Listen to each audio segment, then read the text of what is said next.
By far the number one biggest frustration or challenge that entrepreneurs come to us with when it comes to getting a great assistant is I don't know how to trust an assistant, or I don't know how to let go of control to an assistant. So today I'm going to share with you 7 core steps that I followed to learn how to trust Sarah and release control to her.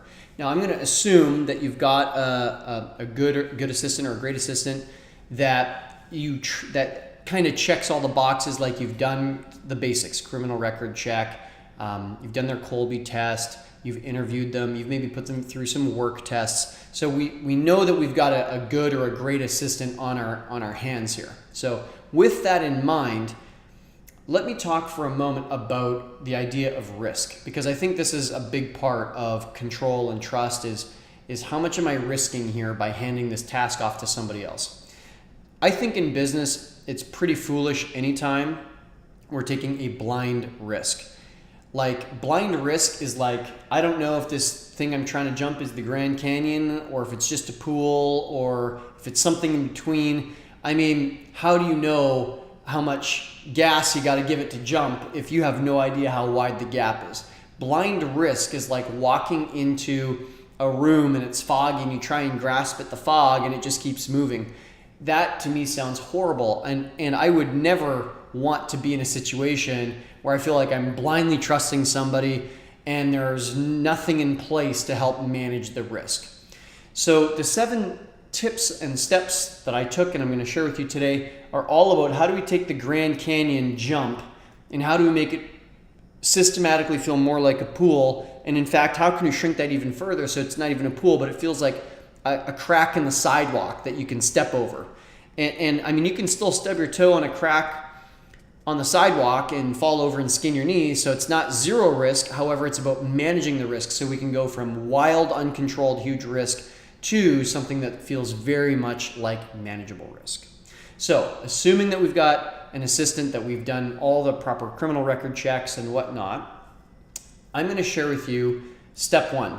The first thing that I did was I was afraid that Sarah was going to be really expensive, especially seeing as in the past I had hired people in the Philippines, which was a train wreck, by the way, for $4 an hour. And I'd tried India and I'd tried Pakistan and I'd tried Jamaica very briefly. Because I'd had those experiences, paying a US assistant like $15-16 an hour seemed pretty expensive. And let me tell you, at the time when I got Sarah, I didn't have much extra cash to play with, so every dollar counted. So what I did to manage that risk, to bring it a little bit more narrow, was I hired her for just a few hours a week. I didn't have to commit to a $50,000 or a $60,000 a year salary. All I needed to commit to was just, in my case, 5 hours a week to 10 hours a week. That's really just, that allowed me to go like, okay, this isn't going to completely bankrupt me. The next thing I did to bring the risk in a little bit closer was I said to Sarah, can we start with a 30-day trial? And part of why I said that was because I really didn't know if I could trust her. And secondly is I didn't know if I had enough work for her to be busy every single month. But I could look 30 days in advance. That was close enough that I could see like, yeah, I know that I'm going to have enough clients, that I'm going to be able to afford Sarah, and enough work that I'm going to be able to keep her busy. So that 30-day trial really helped me kind of put my mind at ease some more. So the next thing I did to bring the edges of the Grand Canyon or the edges of the pool even closer was I picked a non-critical task to delegate to her first. In fact, the first probably half dozen or dozen tasks that I delegated to her were really stone simple stuff. So the very first thing I ever delegated to her was how to upload a podcast episode. Like, if she screws that up, it's not going to sink the company. The second task I delegated was how to upload a WordPress blog. Again, if he screws that up, it's not tough for me to go in, fix it, and the business still gets to continue running. Next up, the next thing I did to manage risk was I picked a task that was non-critical to the business, and it was also really simple for me to teach and for her to learn. So because it was simple to teach, simple to learn, now it was easy for me to teach her and correct her along the way if she was making any mistakes. And so you can see that just by picking the right handful of tasks to delegate first can do wonders to reduce that sense of risk. Sarah's not running off doing something I have no idea how it works, and I have no idea if she's being successful, and I have no idea if she's taking too long, and I have no idea if she's stealing from me, et cetera, et cetera. I mean, that's all scary. It's the unknown. By picking tasks that are non-threatening and also tasks that are simple to teach, simple to learn, really help put my mind at ease some more. Next up, once I'd picked the tasks, delegating properly was so powerful. So like in Excel or Google Sheets, or maybe in any kind of computer programming or website programming, that there's like a formula that you put in. So if I tell Microsoft Excel or Google Sheets to sum box A1 plus box B, A1 plus B1, that it's going to give me the right answer in C1, right? And so by me, instead of counting on Sarah to figure everything out, by me being very specific about here's the vision that I'm looking for, the resources I believe are needed for success, and the definition of done, so this is what success looks like, by being really clear on the formula that would produce success, I was less dependent on Sarah being able to figure things out, and instead I was depending more on kind of like the system, like the formula that I was handing her. And so the tool that I invented is called 360 delegation. And so if you've never seen that before, you can see it at profitfactory.com/360 delegation. And using 360 delegation again just allows me to feel like, okay, I'm much more likely to be successful in delegating this task to Sarah.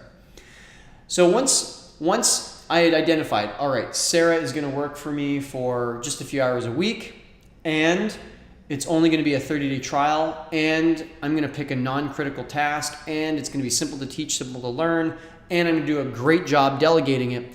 The last couple things or strategies that I used were I had her submit a daily report. So that daily report addressed a handful of questions. The first question was, what did you do today? And it's just in bullet points. So she might say upload blog posts, upload podcast episodes, send invoices to clients, simple stuff like that. Second question was, what roadblocks and bottlenecks did you run into? So this gave me clues as to where I could do a better job delegating and or how I could teach her. Third is, how can I help you? And so maybe sometimes helping her was just getting past her roadblocks and bottlenecks, but sometimes it was other questions or concerns that she had. So for example, are we taking time off at Thanksgiving? Are we taking time off in the holidays for Christmas or whatever a person's religious pursuit is? And it let her know that I was open to be her teammate, which is really powerful to help build an assistant's confidence. The next question was, what are you doing tomorrow? And so if I see that Sarah worked on uploading blog posts today, and her roadblock and bottleneck is I didn't know how to upload blog posts, and tomorrow she's still working on uploading blog posts, that's a pretty good indication that we've got an issue here. So by figuring out what Sarah was expecting to do the next day, now it also gave me the chance to jump in if something was taking too long, or if something was no longer a priority, or something happened during the day that changed the direction we needed to go in our work together. Now on top of that, so now this is the seventh of 7 strategies and tactics and tips to release control and gain trust, is I had a weekly meeting, and to this day, 4 years later, I still have weekly meetings with Sarah. And in fact, now that my assistant Sarah has an assistant named Courtney, so there's 2 assistants, they both sit in on meetings with me every single week. And we take a look at the calendar, and we take a look at any questions that came up through the email inbox, and we take a look at what travel's coming up, and we take a look at any billing or customer issues or whatnot. And I'm telling you, even though it's been more than 4 years that I've been working with Sarah, we still need that meeting.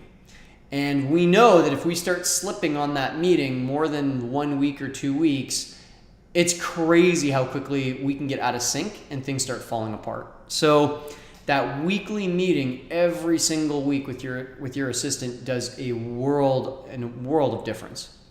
So those are the 7 kind of core strategies that allowed me to go from Grand Canyon to pool to crack in the sidewalk. I think it's important to adjust expectations from, hey, I'm going to get an assistant and everything's going to change and I'm instantly going to level up and it's going to be just this magical unicorn experience like winning the lottery.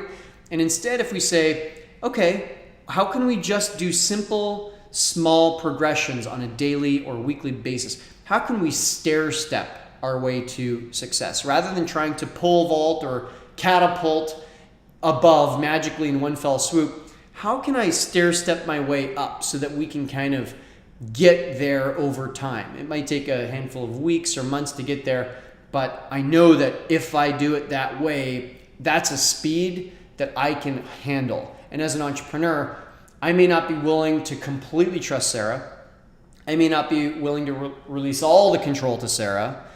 However, I can release just the next step of trust and the next step of control. And if that goes well, then we'll do the next step. And if we do that well, then the next step too. And that's the process that we followed now for over 4 years, to the point now where I trust Sarah a ton and she has a ton of control, and it has freed me up so much. I've been able to focus on huge things and focus on the things that give me the most energy and I'm the most skilled and talented at. And the best part of all, it's also helped me generate a ton more cash that I've now been able to expand my team. I've been able to take higher and higher levels of training. I've been able to do nicer and nicer things for my team. It has really been game changing for me to progressively over time release control and gain trust from and with Sarah. It's absolutely one of the most important moves I've made in my entire entrepreneurial career, was hiring a great assistant and delegating and managing to them effectively. So hopefully that helps you see, and hopefully you can kind of maybe see a little bit of a pathway or a ladder that you too would be able to follow and climb as you climb the 80-20 curve, and that you can maybe take some of these strategies so that you too can also release control and gain trust with your assistant as well. Thanks so much. This is Tim from Great Assistant, and I look forward to seeing you in the next video.